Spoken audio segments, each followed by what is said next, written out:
好，我把研究张高新，请问我能按杨旋判例进行登记？请问有几多个兄弟姊妹？有协议好按杨旋记行无？是大家平分，也是分部分嘅人？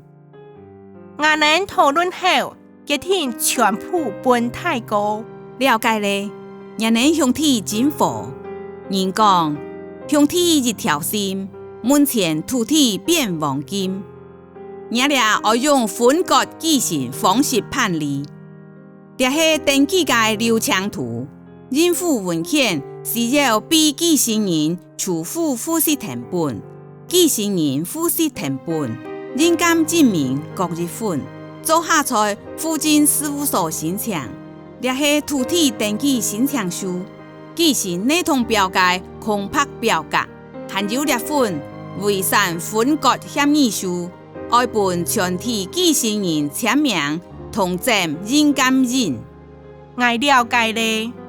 有关遗产税要去国税局申报，列项有国税局嘅联络电话，唔是得先打电话去问。罗力资料准备齐全后，送来我哋列位，送件后案件审核冇问题，唔该公众人员是得来两件创，列到资料本唔带将去参考，提醒要在6个月内申报继承登记。